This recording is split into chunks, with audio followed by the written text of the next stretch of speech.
Hey, hello everyone, and welcome to the Non-Fungible Rebels. It's me, Annie Alexander, and today I have a special guest, Omri Bhutan. We're going to talk about something that I haven't covered before in the podcast, and I think it's super important. So we're going to talk about relatively serious stuff, but with a less serious flavor, I guess. It's going to be like a more casual conversation, and it's going to flow more naturally, I guess. So, Omri, welcome to the studio. We met at Zebu Live when we were on the same panel. We spoke about communities, which was very surprising to me because Omri Bhutan is basically advising on legal issues related to Web3. He's advising Web3 projects on everything legal. And to hear how he passionately advocated the importance of the communities for those projects was very refreshing, and I really loved that fact. So welcome, Omri. How are you doing? Thank you very much, Annie. Hi, everyone. Thank you for having me, Annie. I appreciate that, and yeah, look forward to our chat. Yeah. So yeah, let's just start from the very beginning. That's kind of where we always start. We all have different avenues of how we ended up in this space, how we discovered it, what was our story in terms of how we ended up here, and what we're doing. So maybe we can start with that intro and then dive into the conversation. Sure. So, as Annie mentioned, I'm a lawyer. I work in London at a firm called Sheridan that specializes in creative industries and emerging technologies.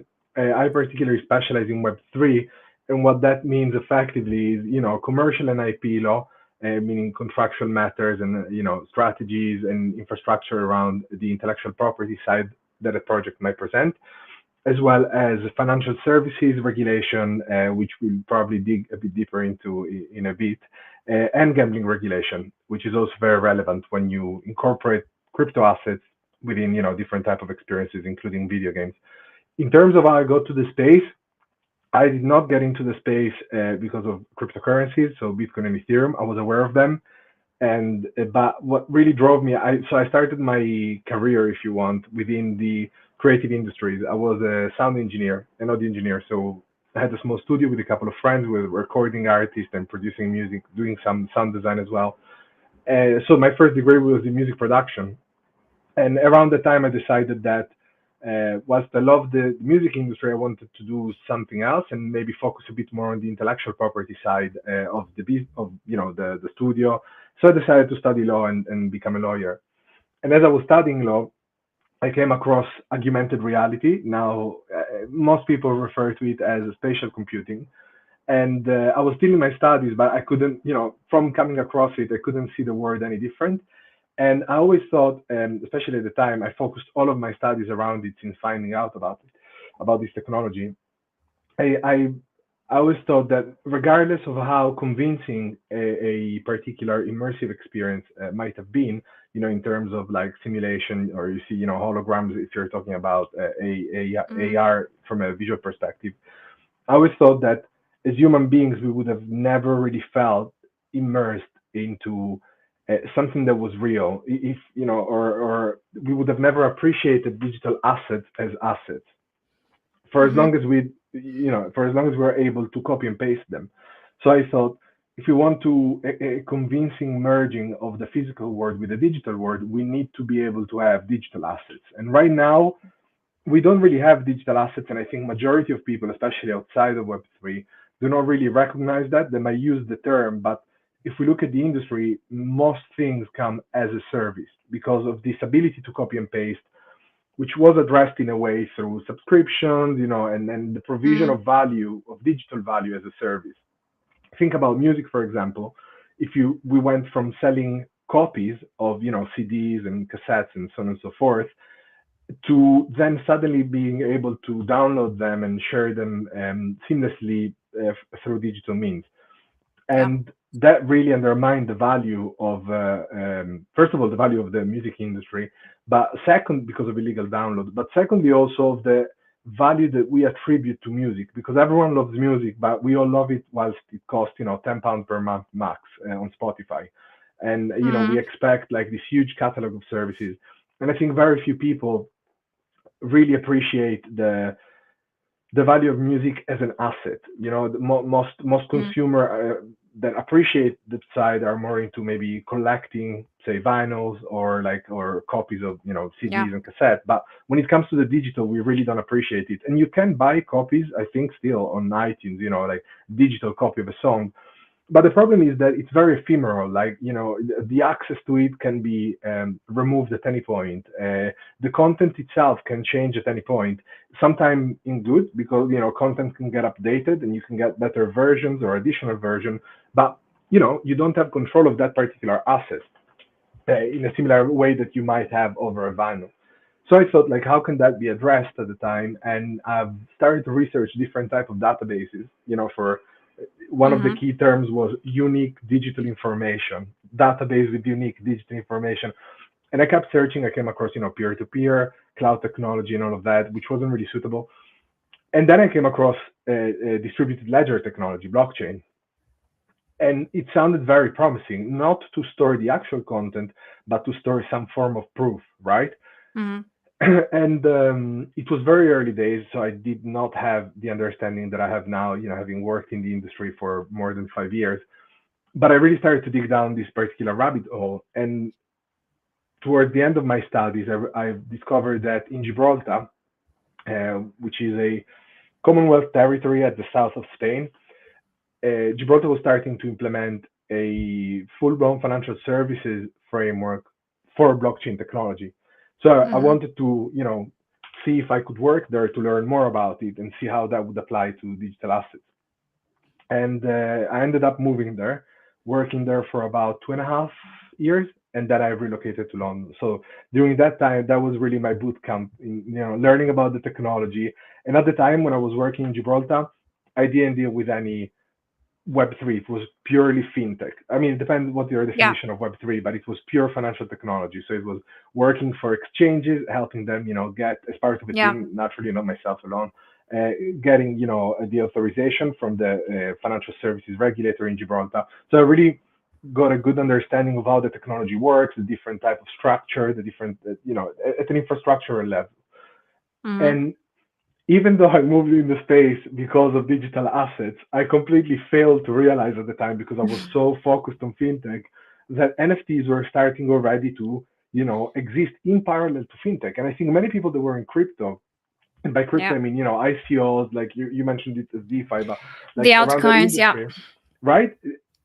It wasn't as easy to just fall within. And I wasn't on Twitter. That was a big failure on my part. I wasn't on Twitter at the time.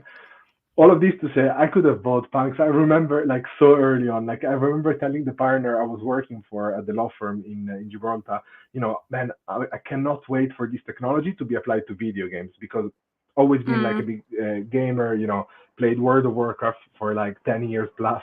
And I remember being, I cannot wait for this to be applied. And in the meantime, little did I know that, this subcategory, sub community within the space was developing, with NFTs, with CryptoKitties, CryptoPunks, and so on and so forth. And yeah, I wish I learned about it sooner, but I really joined Web3, I would say, in 2020, 2021, I would say, end of 2020. Okay, got it. Well, I still remember the time. So basically, CryptoKitties were in 2017, I believe. So at the time when the ICOs were booming, and what happened was, I remember, like, I was part of an ICO team, and like, all the dungeons were basically yeah, participating in ICOs and getting different altcoins, and wishing for the Lambo and waiting for the moon and all that Yeah. stuff. But and that was the time when CryptoKitties came to the market, and everyone, like, started buying and breeding those kitties, and they literally broke Ethereum, and the all the transactions were stuck. So these altcoin dungeons were super frustrated, like, what's going on, like, what are these stupid kitties, what's happening, like, we can't really do our ICO stuff, it's really getting on the way. And actually, I did interview the creator of CryptoKitties, and the previous co-founder of Dapper Labs, Dapper Lab, yeah. and basically the whole mission, that the task and the mission that he got when he ended up with as a solution being CryptoKitties was to make blockchain fun. And I think that mission was accomplished, definitely, because I knew people for whom their entry points to the blockchain, to actually opening wallets, and I don't even think MetaMask was Axie, around. I think it was Axie my Infinity. They were a uh CryptoKitty player. Like to your point, like oh they yeah, definitely achieved the yeah. mission. Like that's where the So inspiration came from for Axie Infinity. Yeah. yeah, so I think it's I to that point, I think we are missing fun stuff at the moment, because maybe we had some attempts in the beginning during the NFT hype cycle, but now I kind of, yeah, I'm not seeing much fun stuff happening from the NFT space in terms of projects or games or services, everything for now, and unless it's being developed kind of in stealth mode and we don't see it yet, I Yeah. don't think there is so much excitement around anything at the moment. And while we touched the NFT space, probably we can start from there and then move to the fintech and crypto part. For NFTs, I think from the regulatory perspective, there are loads of there is a lot of confusion among the artists and projects about the IP rights and the copyright, and how you can actually use someone else's art, in which capacity, like can you use it as part of your stuff, how much it needs to be changed in order not to violate the law. You're minting the NFT, so basically it's a token, it's not really the image. How much of that kind of has to do with the basically violating the copyright of the artist who made the image and all that stuff. So can we unpack that part a little bit? Because Yeah. we also had the Ryder Rip's Bored Ape Yacht Club collection sort of example, as an example to sort of look into it. So yeah, I guess the conceptual art, the copyright, using other artists' work, Yeah. existing images, and all that stuff. If we could dive into that, I think it will be very useful for artists who are actually have different ideas and would like to mint some collections, maybe. Yeah. So so one thing that I just wanted to note before we jump into the AP is that you mentioned that there aren't as many fun use cases at the moment. Yeah. I think part of it is because, of course, everyone wanted to just implement the blueprint that demonstrated success, and so it was all just a copy of another project. And another 10K 0.08 ETH, exactly, yeah, right? yeah, yeah, Yeah. exactly, yeah, utility roadmap, like and all of that. Yeah. But I think also in small part, at least, I've dealt with clients that had very, very, very interesting plans and projects and products that were developing, and that's where regulation sometimes can come in the way, of developing it, Mm, because mm, especially if part of the fund revolves around, trading assets, being able to earn them and then sell them. But we'll get to it later. In terms of NFTs and sort of the IP issues that tend to, embrace the space, I would say so. NFTs, first of all, like you mentioned, are crypto assets. Similarly to how Bitcoin and Ethereum are, they work on different standards. Sometimes they have like hybrid standard. But without focusing too much on the technicalities, you can think about NFTs, generally speaking, as sort of a convergence product. So it's one product that has multiple products within it. So think about mm. it really, just a profile picture NFT, right? So you have the actual token, which is the cryptographic asset, which is registered against, on the blockchain against, a particular wallet that Yep. signifies ownership of the token itself. Mm, Although open bracket, closed bracket, we always hear, oh, you own the NFT, always the content, it depends. There are questions around whether you always own the NFT, because if I remember correctly, there is a famous artist called Pac within the yep. space, and if I'm not mistaken, one time he has experimented with a smart contract where he was able to recall an asset from someone else's wallet. So I think that the smart contract ultimately rules who actually Mm, owns the crypto assets in question. Yeah, which is the token. theoretically, you could have a smart contract that burns the asset in your wallet, You right? could also After have a smart purchasing the contract that debt as burns. well. Yeah, Yeah, yeah, yeah. yeah, But in terms of talking about, like, you have at least two elements when it comes to an NFT. You have the cryptographic asset, and then you have the content. Now, the cryptographic asset is normally stored on the blockchain, which is what makes it, a token. yeah, And then you have the content, which is normally stored out, like, in a different type of database than the blockchain because of data limitation. Some that doesn't always apply. Some NFTs are recorded on the blockchain as well, yeah. but Like generally speaking, monkeys on chain and some other I think collections, there, right? I think Yeah, there are a few, yeah, but generally speaking, the content is on a separate database. Normally, it's the interplanetary file system, or yeah, IPFS. You have Earwave as well. You have a few options, but that are peer-to-peer databases. So again, it's not a centralized database like an AWS, Amazon service, where if you stop paying for the let's say storage facility, then the content becomes unavailable. And the way it works, yeah, when you go on OpenSea or an aggregator like OpenSea, you can see, you can view the token and the content associated with it. So normally the cryptographic, like the token itself, would have, think about it like a hyperlink that points toward the content location on a yeah, separate yeah, database. And that's what allows you to visualize it, like on OpenSea and other aggregators. yeah. So when we talk about, do you own the IP when you own the token, by default you don't, because remember, you own the token, generally speaking, but the content is separate. It's almost like you're looking at a window, and that, across the window there is the content. Yeah. What governs the terms of the content are the terms and conditions. So normally when you buy an NFT, there are terms and conditions that the project releases, and you have different type of licenses. So the kind of document or provision within term and condition that tells you what you can do with that piece of IP that is associated with the token itself, it's called a license. So a license effectively sets out the terms pursuant to which you can use that IP. So if we go back to traditional art, normally the only right that you get when you buy an artwork, like think about a painting, is the right to display it, and Mm. to access it first of all, and to display it for non-commercial purposes. Yeah. Because, for example, if I buy a painting at a gallery and then I decide to open an exhibition with the painting, I might not have the right to do that, right? And I Yeah. definitely normally don't have the right to start selling prints of that painting. So I'm just buying the ability to display it, for non-commercial Yeah. purposes.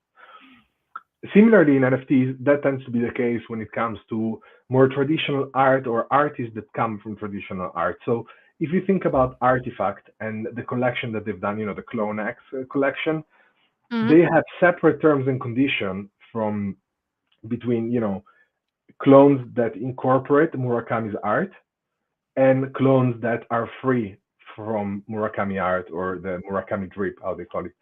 So Mm.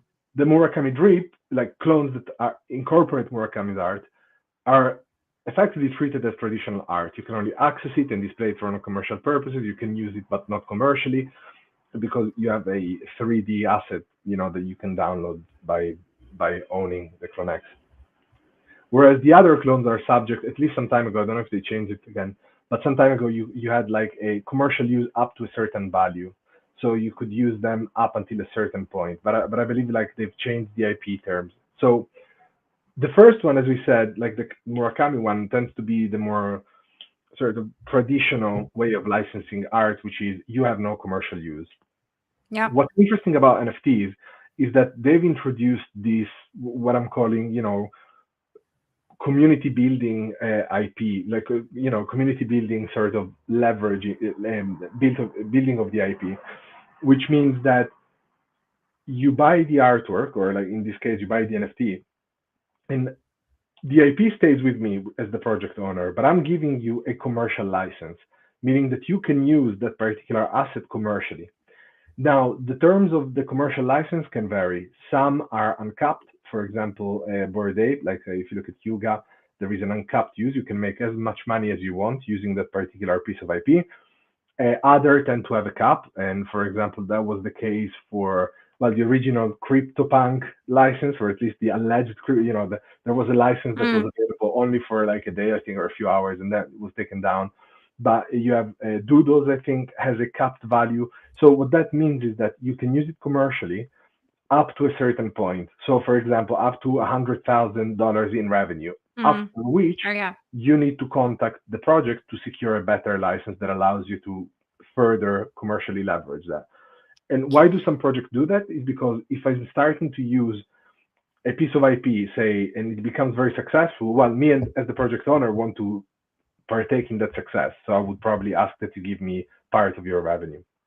And then the last Yeah. one, which you traditionally encounter, is what is called CC0 or CCO, that is normally confused with a commercial license. So if you spend time, on crypto, like on Twitter Spaces, you would have people saying, "Oh yeah, you guys CC0." No, you guys not CC0.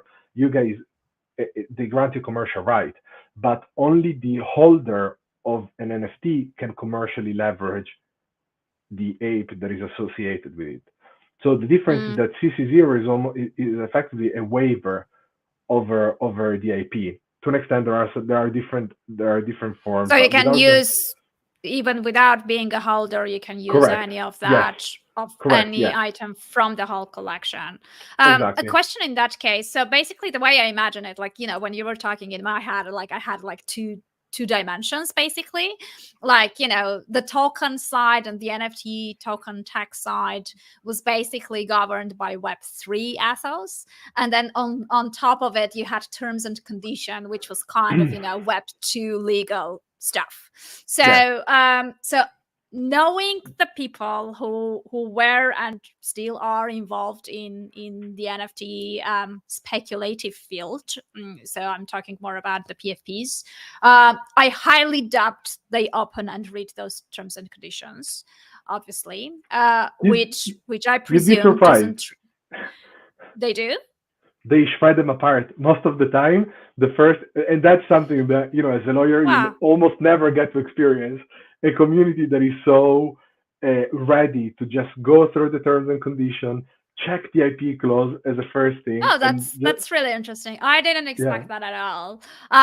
But are there any cases, like, obviously you have those on your website when you release the collection? Mhm. Can you change your mind and kind of change those afterwards? And while I purchased it, I read the first version, so I'm getting, Mhm. I presume I bought it because I thought I was getting that first Yeah, version.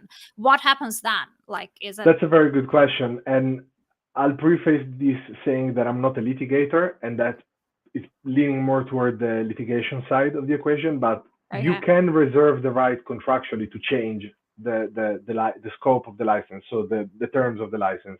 You can do that. Okay.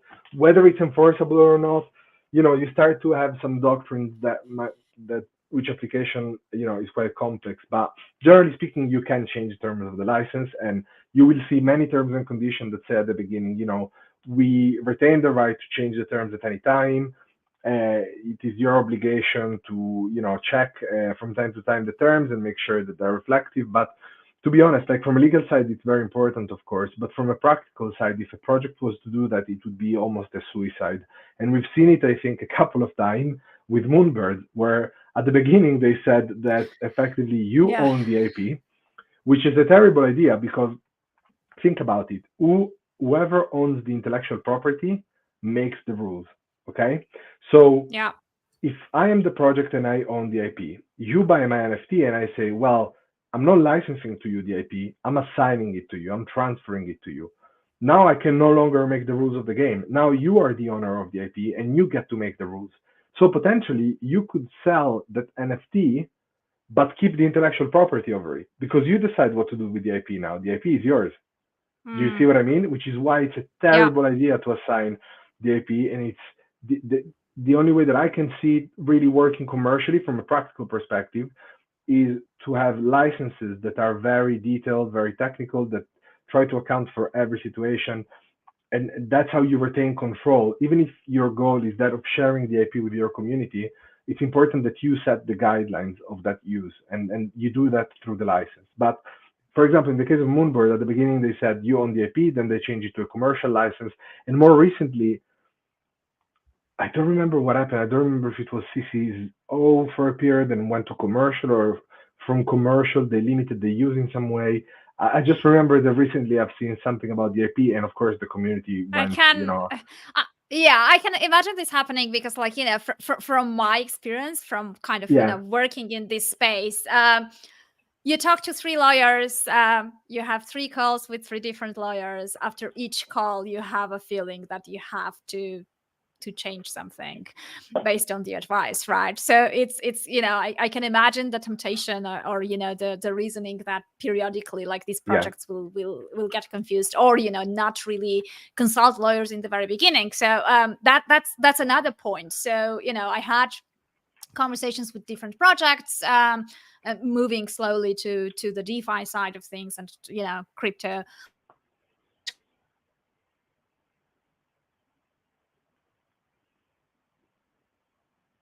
Annie?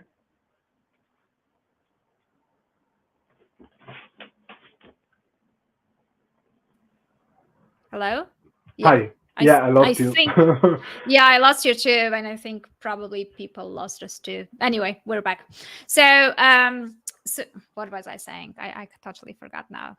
Um, You were yeah. going on to the So DeFi yeah, side. yeah, they Yeah. yeah. So basically, they come up with these creative ideas in terms of how they can shape their token and the tokenomics, like different elements to it, right? And obviously, the very first question I'm asking is, like, did you speak to a lawyer to understand whether legally you're allowed to do that? Like, legally it falls under the securities kind of category or not? Because I feel like that kind of really changes a lot in everything else that you're envisioning, and kind of planning for that token specifically, starting from how you can promote it, finishing with kind of how you position it in that sense. And obviously, like, yeah, when you don't do that later on, it's much bigger issue. The later it gets, the bigger the issue gets. So are there any specific sort of fundamental logical high level things, like checklists, in terms of, okay, these are the times where it's definitely going to be a security no matter what, you have no way out of it? These are the things you have to pay attention to when you are coming up with your tokenomics and the way you're shaping your token. Yeah, so first I need to say, for for legal reasons, this is not legal advice, so please consult a lawyer.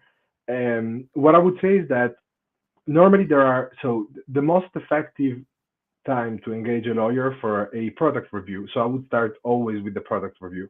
So Mm, you basically have a business plan or a white paper, submit that to a competent lawyer, and try to understand what are the regulatory implications of it. And the most effective stage to do that is before you start to develop the product, or at least at the same time. Because the problem is, yeah. and it happened with a few clients, clients have presented themselves after developing the product, which took months, huge investment in terms of time and money, only to then find out that some aspects of the product that they want to release can create, considerable issue, not only from a financial services perspective, for example securities, but also from other perspectives, like anti-money laundering. It's a big one in the UK. We've had a framework now for some time that Yeah. involves, the that embraces activities from the issuance and exchange of tokens to the custody of tokens on behalf of others. So there are multiple activities that can result in, that can produce some regulatory implications and require compliance with them. But also from a gambling perspective, surprisingly now less. I think I'd say that the business owner and project owners are becoming increasingly aware of the different type of regulations that might be relevant to them. But 2 years ago, when I, normally when I would mention gambling to say a Web3 game, they would look at me like, why gambling? Like, isn't this just about securities and that's about it? Mm, And the problem is that gambling regulation becomes very relevant the moment that you incorporate cryptographic assets in a video game, because then suddenly you distribute tokens that the player can extract from the game and sell. Not only yeah. gambling regulation, again, all of what we just mentioned, financial services, anti-money laundering, and as of the 8th of September, financial promotion as well. of qualifying crypto assets, which means, generally speaking, fungible and transferable. Um, all of these activities must be considered before you start, um, before you publish your project, before you make it available to others, because you can't go back in time. So if you start to release a product that is infringing on applicable regulation, it can be difficult territory to navigate. And you also put the lawyer in a very tight spot because it's a lot harder and it's more expensive to try and Yeah. fix things later. And it's so I would say the most effective stage at which to engage a lawyer to check, compliance is the design stage of a product, because you can understand how to structure your business, you can understand what type of mechanics to remove from your product or service if you don't want to become regulated. If instead you want to become regulated, same at the design stage, just be mindful that it's also useful to engage a lawyer at the design stage, because as you develop the product, you can also start to, the sort of road to registration in the UK. One day it's going to be authorization probably, but you can Yeah. start to, structure yourself, start a conversation with the Financial Conduct Authority, which is the relevant regulator here, because that's going to take time. It's not like you wake up tomorrow, here is my product, okay, it falls within, say, the money Yeah. laundering regulation, okay, yeah, let's register.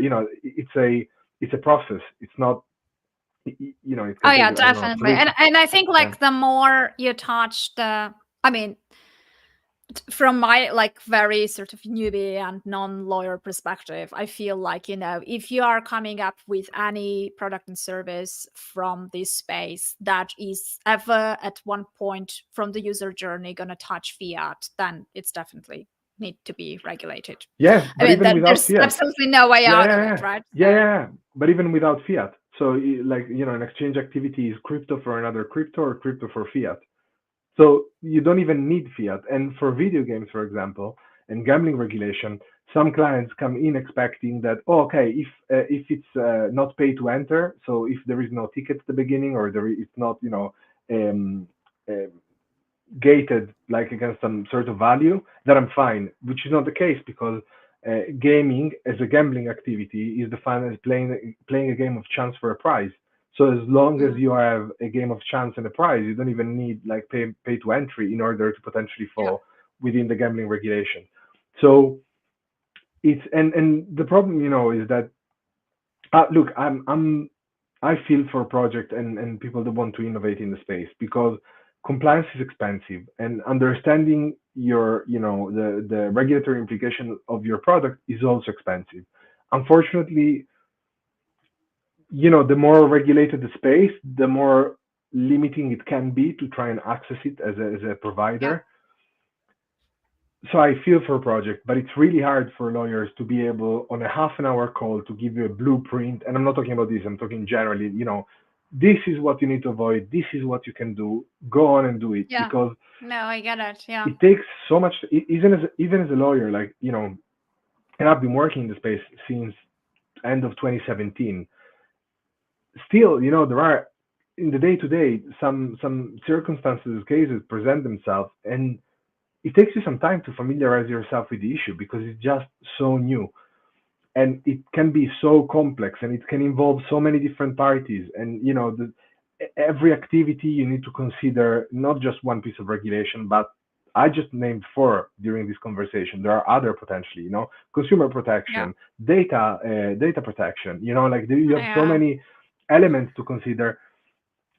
And I hope that I don't sound as someone that is being that is trying to sort of fud, not to use a term from within No, the no, no, no, no. the It's space. like, I think it's important to talk about this because, like, Mm. you have two extremes, right? You have people who come to this space who who sort of, are all about fuck the banks.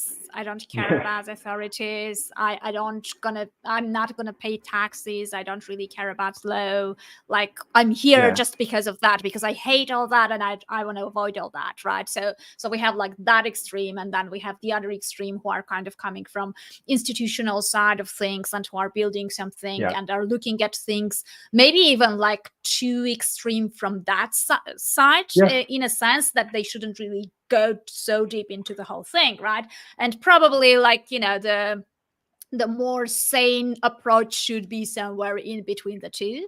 But I have found that this space is very extreme and emotional in most cases, so there isn't really sort of this medium ground.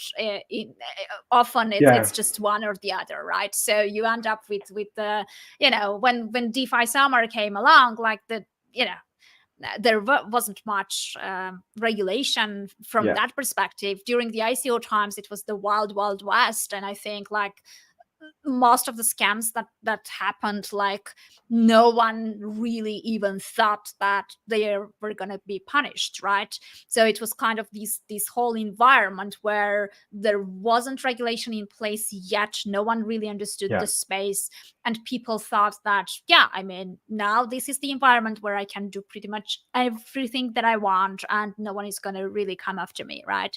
Now we're seeing all this kind of, lawsuits against the influencers, against the projects, from being targeted from SEC and the exchanges and everything else. Right now, we see some precedents in terms of, okay, this may be a bit serious. Before, we didn't have that. Like, we didn't really, like, you could, marketers in the space could pretty much, like, blatantly shield coins, and Yeah. nothing would happen, right? And talking about that specifically, so I know there is some kind of, and since I mentioned that kind of, we were on the same panel about communities. Obviously, communities are the sort of, the heart center of the project, and they make or break projects. Yeah. So the communication with those communities and the way we incentivize those communities is very important, right?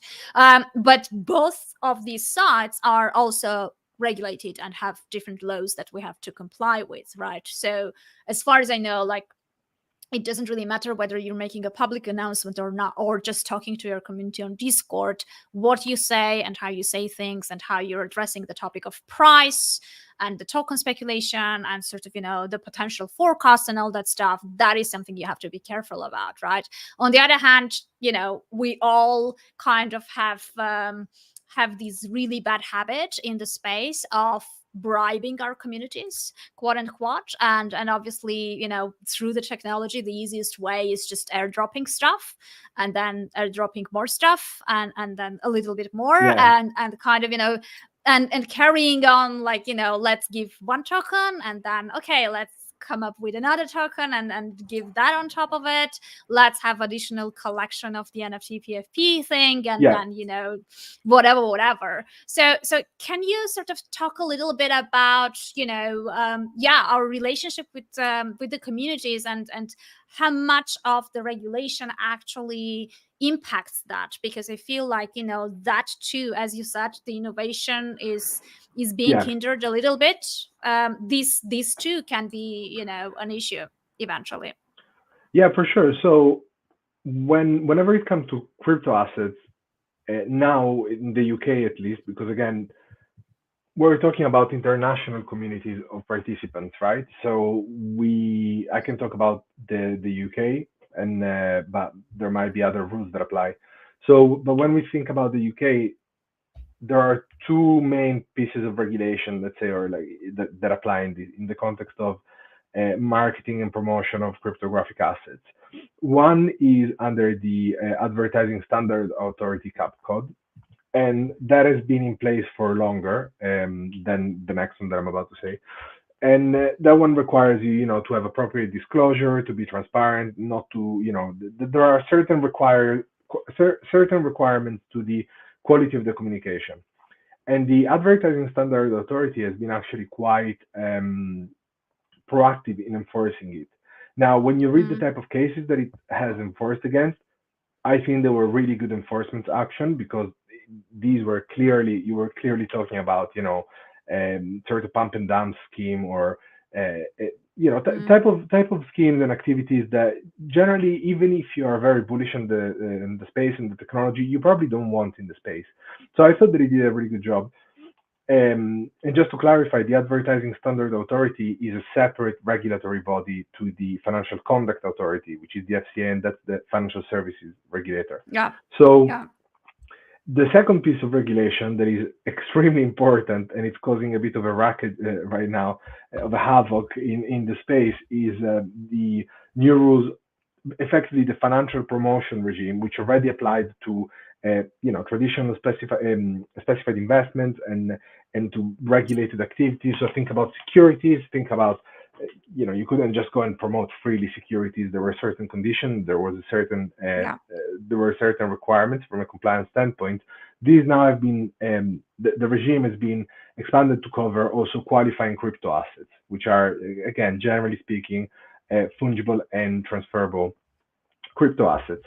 So if you carry out a promotion relating to certain type of activities which are very broad, so if you carry out a promotion on qualifying crypto assets like facilities to buy and sell those, or basically from that point onwards, you you can no longer do that in the UK unless you fall within certain categories of let's say publishers or persons. So you Mm. must be either authorized by the FCA to do that, act under the approval of one of these authorized firms, or otherwise be registered pursuant to the money laundering regulation, which is what we discussed earlier. So So if you're not a Twitter, if you're just a Twitter influencer and you cannot just, financial pro. you Yeah. can't do what you have been doing all your life, basically, Well, in it this depends. space. It depends how you promote, but yeah, generally speaking, influencers need to be careful, and the FCA has actually released guidance for influencers or finfluencers, I think that it called them, like influencers within the financial Yeah, technology sector. financial. Yeah, Um, and yeah, they definitely need to be careful. They can potentially carry out the promotion if they act under the approval of a firm that can approve financial promotion for qualifying crypto assets. How does that change the communities? It depends what communities we're talking about. So during the past few years, you've had this rise of Telegram groups or WhatsApp chats, where people like effectively suggest alpha groups. Yeah. trading, exactly, alpha groups. Mm. That I think is very dangerous. When you're talking about communities, maybe more Web3 centered around art and collecting NFTs, non-fungible token, probably a little bit less, but I would still be very careful, especially if any part of the project involves qualifying crypto assets. You need to be extremely careful. So if say you buy an NFT, but as part of the promises you're going to receive, you're going to receive qualifying crypto assets, or the qualifying crypto assets are otherwise going to be involved, then you need to be very, very careful. And again, it really depends on how the project is structured, where it is operating from, where it is offering those assets into. So there are different Yeah. elements that one has to consider. So I won't be able to give you like a definitive answer on the call, on this podcast, but I would say be very mindful. Also because monetary and non-monetary incentives to engage in investment activities, so activities that involve qualifying crypto assets of this Yeah. particular type, are banned now. So you can no longer offer these type of incentives to You mean encourage airdrops, people. for example? Airdrops, including airdrops, not only though, like Okay. also non-monetary incentives, perhaps tickets to, I don't know, particular events or entries.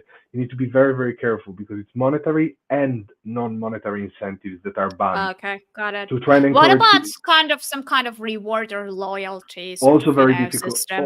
You also Yeah. need to be careful. You need to assess it. You need to Wow. be careful. I'm not saying that every reward, mechanism is banned, but you need to be careful if that reward mechanism incites you to engage in the investment activity, in an underlying Got investment it. activity, but like discount codes, or subscribe to this exchange and get X amount of free, I don't know, Bitcoin, which was a very popular one up until Yeah. now. The Yeah. referral So systems as well, right? And yeah, bring. you Yeah. need to Okay. be mindful of that. I'm not saying that they're outright like I'm not saying that they're all automatically legal, but what I'm saying is be careful because they are Okay. banned in certain instances. And so I'd encourage you, if you are operating one of these, platforms, or if you're offering one of these products or services, please consult with a lawyer because, the FCA has also been extremely proactive in enforcing this financial promotion regime in the past days. So be mindful of that. Yeah. Okay. Well, I mean, like I have mixed feelings about this because obviously, like as a marketing person, it's gonna complicate my life a lot for Hmm. sure. On the other hand, though, like to me, like at the moment until now, all we've seen in terms of creative marketing was different ways of saying you're gonna get rich Yes. if you buy whatever, my NFT or my altcoin, my shitcoin, my meme coin, whatever, right? That has been basically the main narrative and the main sort of way to attract your user Yeah. base, no matter what you're doing, whether it's DeFi, NFT, PFP, whatever it is. So now that you're not allowed to do that, I hope that we're going to have more creative stuff coming in and better ways to basically do real marketing versus the whole shit show that was happening Yeah. out there. But within So the rules, right? Because you need to remember, like, if you look at other type of, traditional sort of specified investment or like regulated products, if you look at the marketing around them, it's quite dry because these are regulated, right? You it can't is. just go Yeah. around and be like, hey, you can buy a security and get rich tomorrow. It's a lot more It is. careful. So yeah, so Yeah, I so think so I think that's the creative part, sort of figuring out how to make that dry thing more exciting, but at the same time also legal. So that's yeah, where the the and sweet and spot needs to be somehow. Yeah. and also who you act for, because I think that that's going to be the change, right? Is as a marketing person, you're going to want to act for people that either are able to approve your financial promotion or work as part of someone that is authorized or that is approved or is registered. So it's, in a way, that is the goal of the regulations. It's to increase the quality of the service providers that can access the UK market. Look, it's gonna be as I mentioned at the beginning, it's gonna be a shock, and now probably you understand, part of why it's gonna be a bit of a shock to the system. But hopefully, Yeah. in the long run, I hope that in the long run this is gonna result in a net positive for the UK, because when you're looking at regulation, you as a jurisdiction you can decide to go about it in a limited number of ways. Either you regulate it, as the UK is doing, and then you adjust regulation to meet the needs. And I think the Mm. UK is consulting quite a lot with the industry and with specialists, which is a positive. The other option that you have is to just remain silent and let activities take place, or deregulate. And I think that can be attractive in the short period because of course you attract a lot of players within the market. But as more and more jurisdictions around the world start to regulate and limit your ability to access their markets Yeah. unless you meet certain conditions and criteria, then it starts to become limiting to players that are based there. So I think that reg, regulating appropriately is key. And I'm not breaking any news, but I do think the regulation is important. I do think though that especially the financial promotion regulation is going to be a bit of and it is already to an extent, a shock to the system to UK providers. Yeah, I mean, I can imagine because, like, no matter what you're doing in this space, it all kind of, hits finances eventually in Yeah, some capacity. You can't really avoid it. It's the whole space has been built around the crypto, around the money, around basically kind of giving this possibility to people of having potential gains in the future, right?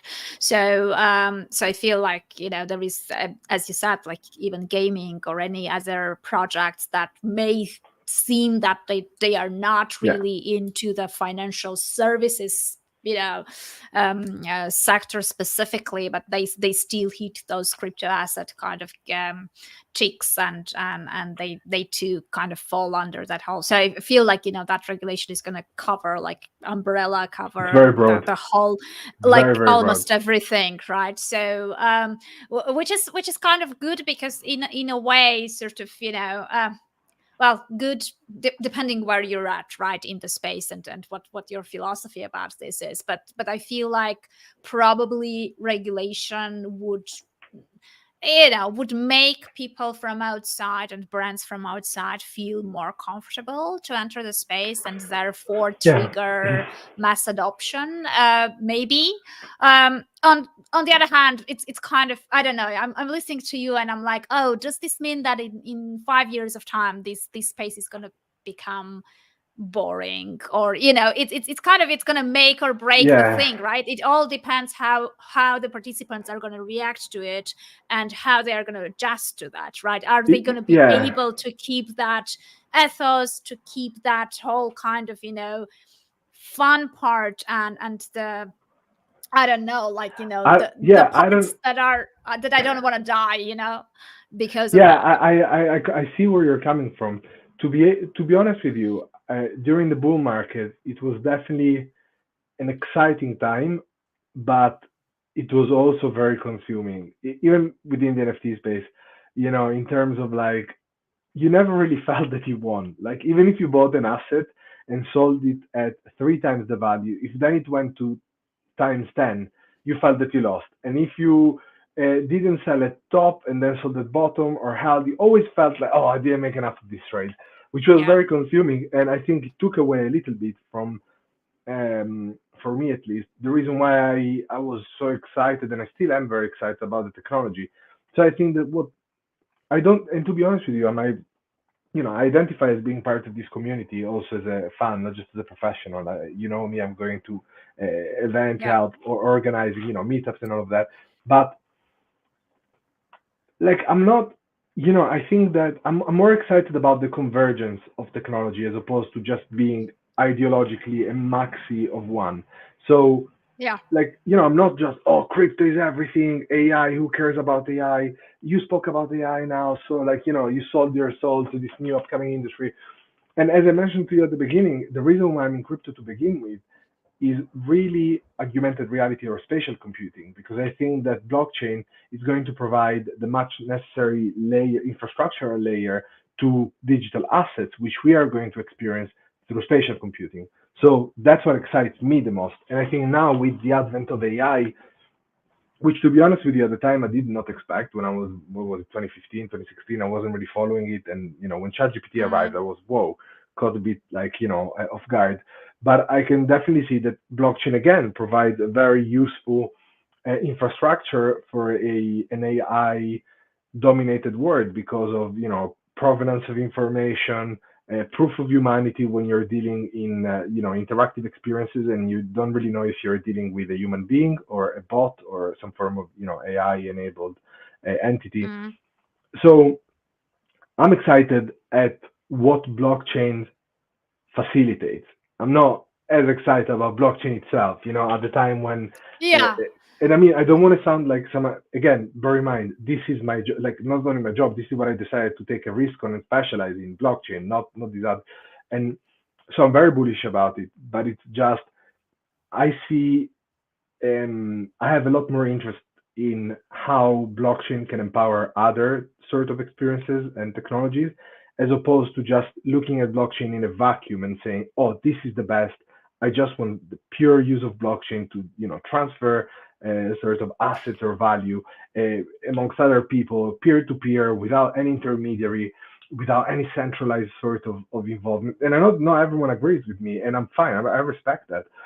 Personally, I've found that intermediaries in a good amount, like, okay, and I'm not saying going all the way to a centralized word, can be convenient, and it's very hard for me to believe in a fully decentralized, large scale adoption of blockchain, because Mm. everyone in the space knows how terrifying it can be when you hold your private keys, and that's it. If you lose them, or if anything happens to you or or the place where you store your private keys, or the places if more than one, then you're kind of Yeah. screwed.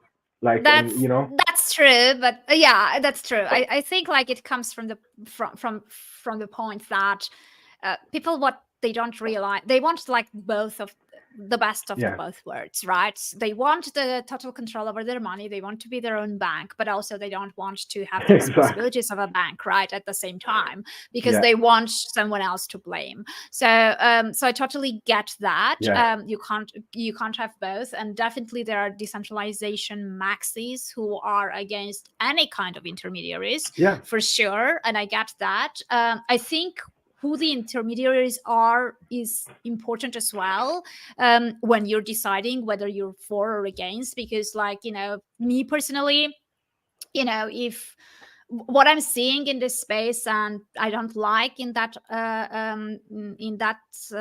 perspective is that, we kind of did this 360-degree turn, right? Like, we kind of closed the cycle and the circle, because in the very beginning we came to the space in most cases because we wanted to get rid of the intermediaries, and we had all that same narrative with different yeah, flavors. During the ICO time, it was getting, democratizing the investments and kind of, being able to raise funds, but also kind of, to invest without intermediaries. That kind of didn't work really well. Then we had the DeFi part, where we were kind of, against the banks and all these other yeah, institutions, and we were doing peer to peer to get rid of those intermediaries.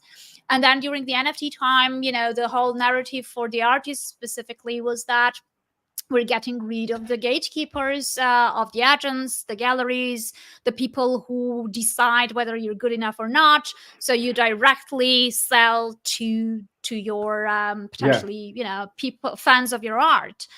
Essentially what you ended up with was, specifically in the NFT, example, for example, you got rid of the galleries and the agents, but you ended up with OpenSea. And what people didn't realize is, just because that institution, or that marketplace, or any other centralized marketplace, just because it's operating in this space, it doesn't make it a better intermediary. It's a centralized entity, it's a company, yeah, it's a business.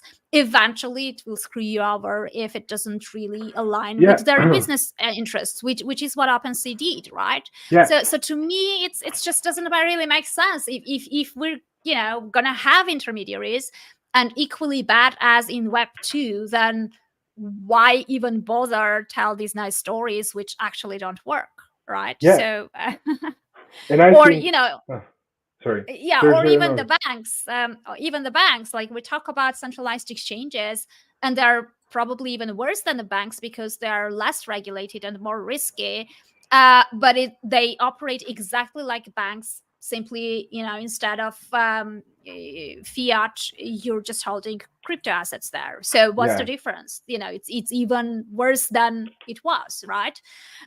So I don't know, like, we have actually a question, and I know that we're going to wrap it up really soon, but we have a question from LinkedIn. What do you wash think trading of about the wash NFTs. trading of NFTs? And I think, I know that it's a really big issue, for sure. Obviously, less volumes now than it has been during the hype cycle, for sure. But still, I think it's still happening. And yeah, what are your viewpoints? And maybe like my follow up question is that, is there a, like, from the regulatory perspective, is there a way to actually punish that activity? Well, what do I think about the activity itself? Yeah, it's a problem, and I highly discourage it. In terms of whether you can address it from a legal and regulatory perspective, in the UK we have the Money Laundering Regulation 2017, which I mentioned before. So if you are issuing or facilitating the exchange of crypto for crypto or crypto for fiat, and it includes NFTs, uh, so far, we have no guidance to the contrary of that, then Yeah. you should implement, first of all, you should be registered with the FCA, and second, you should implement KYC checks. So that should help preventing that. Of course, when you're saying NFTs and KYC in the same sentence, people want to burn you alive because, again, people, especially in the NFT space, Yeah. there is a high resistance for that. So that you address it through KYC. Even there, I don't know. I've read a paper once about the fact that KYC is not as effective as we like to think, and it's actually very ineffective. And I don't remember exactly. It was about crypto, but I don't remember exactly in which context. Apologies. Bless you. Apologies.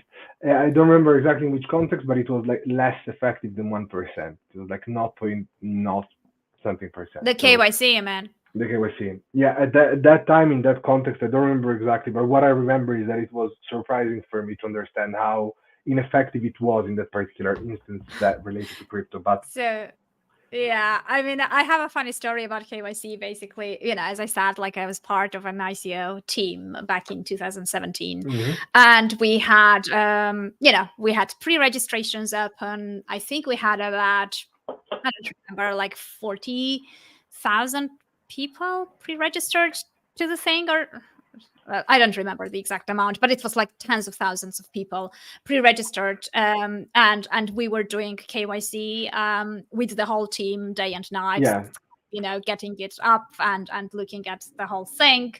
And I remember, like, it was so funny. I don't know what it was about, like crypto bros or ICO bros or Lambo guys or whatever we can call them, but there was a high percentage of guys which were topless, shirtless, having their selfies on. So that was kind of something we didn't really expect, but we saw so many of those, like because during those crypto is good for intense. health. It's good for muscle mass. No, okay. Yeah, I mean, you wouldn't really say all of them were kind of with muscles, but still, But that there was something about it, and it was really kind of al- our al- internal joke topic.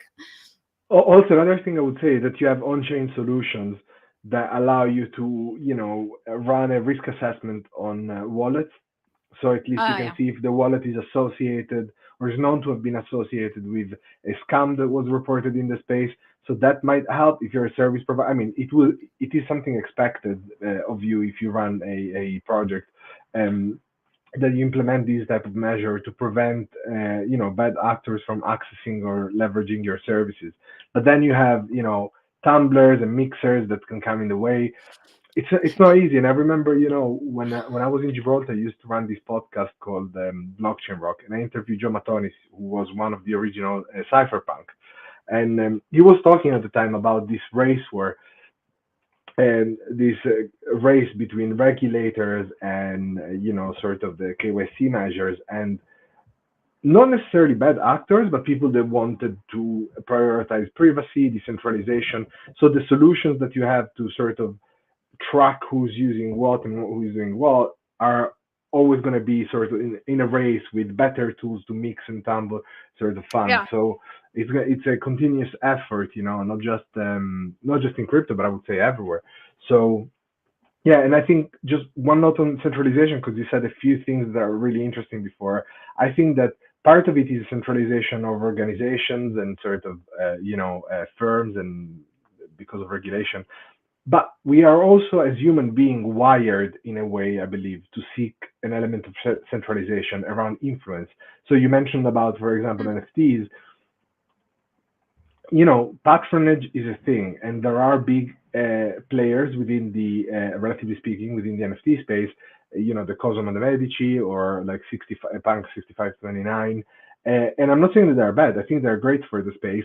Necessarily because of the level of influence that they've managed to achieve, people are going to follow and are going to, behave in accordance to what they do. And I'm not trying to suggest they should be regulated, and I'm not trying to suggest they're bad actors at all. What I'm trying to say is that even within a decentralized space, there is an element yeah. of centralization, which I think is often expressed as influence over a community.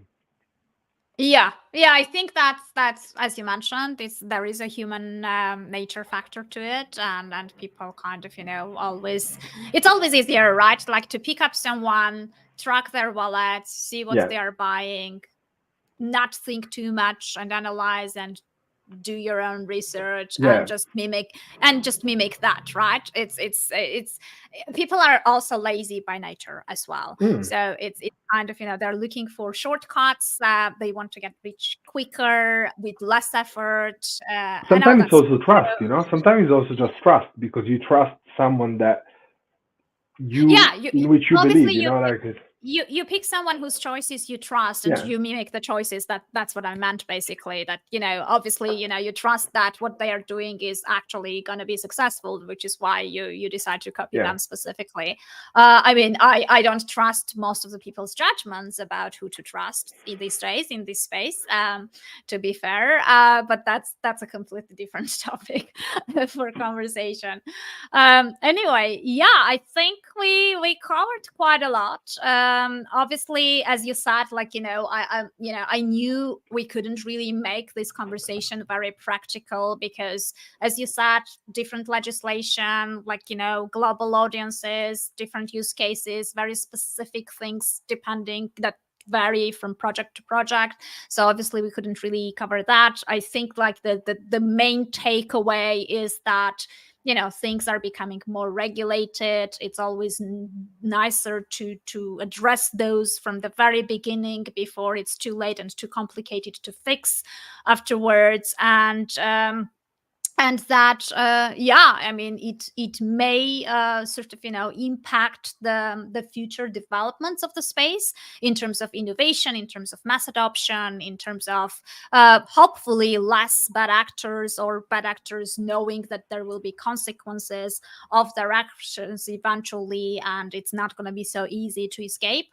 But we'll see. I guess the future will show. Like, the last sort of, any I don't know, forecasts, or like, how do you imagine this space? I know it's kind of, very hard to do that in this Yeah. space because it's so unpredictable. But anything that you're hoping to see in the near future?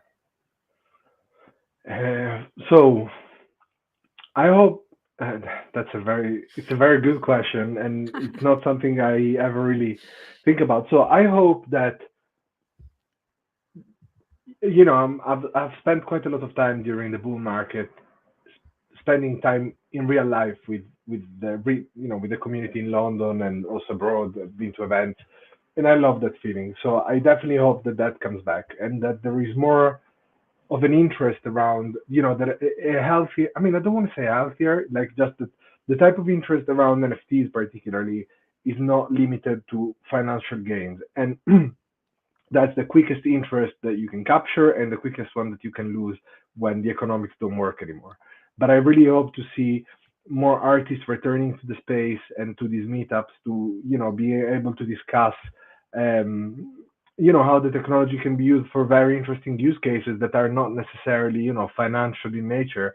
And I think that something that is not purely financial in nature does not necessarily mean that it's not something that you can later on monetize as a business. Because bear in mind, when you're looking at entertainment, the entertainment industry, you're normally creating content that is either entertaining or educational, and then you find a way to monetize that. So Yeah. I really hope that there is a bit more of a focus on how can this technology be leveraged to enhance someone's expression, artistic expression, or otherwise, and how can I embed this in my business offering current, which might not have to be Web3, and make it interesting. How can I play around with this to make things that are interesting and move a little bit away from, oh, if you get this, you get X amount of Yeah. tokens, you're gonna get an airdrop. Because frankly, okay, everyone likes money, everyone likes free money, myself included. But it gets a bit boring, and it also kills the sort of underlying It's message of a particular field, be it animation, be it art, or yeah. it all becomes a I, community of traders. Yeah, I think it gets boring because it's all copy paste. Like, Yeah, something works, everyone copies what yeah, works until it stops working. And then someone else comes up with something, and then that works. And then everyone else copies. So, I feel like, instead of copying, I would like to see more people coming up with new ways that yeah, work, but not just one after the other, but yeah, parallel to each other. So we don't have to wait for that one thing to finish, to dry up, yeah, until coming up with something else instead. Because we had 10K 0.08 collections for how long? Over and over and over again, Yeah. right? And then we had the niche sort of variations of that plus women avatars, that plus, I don't Yeah. know, animal avatars, that plus Yeah. whatever. Like, okay, but after a while, people start yawning because, like, And yeah, if I can add one thing, another thing that I really hope to see is more projects, especially existing one within the NFT space, extending their offering to building infrastructure to allow the holders to leverage the IP that they gave them. Because hmm we've had this boom in projects that gave commercial rights to the holders of their NFTs, but realistically speaking, how many holders know how to yeah, secure a that's true. production and distribution channel for, I don't know, action figures, or based on the underlying character that they hold. So I really hope that project take an educational sort of aspect to them and start to teach people what is IP, how can you leverage it, also commercially, but put the holders in a position to fulfill that dream that was this, sort of community building, IP community building, like sort of doing it not just as one project, but each person potentially building their own independent offering, incorporating that piece of IP. I think that's very interesting to me, and I hope to see more of that. Yeah, that is going to be more interesting and fun. So we'll see how things develop. I mean, I really want, like, back in the days, like a few years ago, I interviewed Dima Buterin, the father of Vitalik, But and he mentioned something that Vitalik had kind of written in one of their Ethereum yearly reports, and it was about projects that have a soul. And how important that is. So I would like to see more projects with soul rather yeah, than just dollar signs in it, because I feel like, yeah, when there is a soul there, as you said, like, when it's something about more than the money, and it's good, I think the money will come as well as an it's a after result result. normally. Yeah, it's a result of good decisions at the beginning. Yeah, but Yeah. Annie, I Well, just want to thank yeah. you again for having me. I really enjoyed the conversation. Thank you. Me too. And yeah, everyone, thank you for watching. Thanks for your comments, and we'll meet you next week with a new episode. Take care. Bye. Thanks a lot, everyone.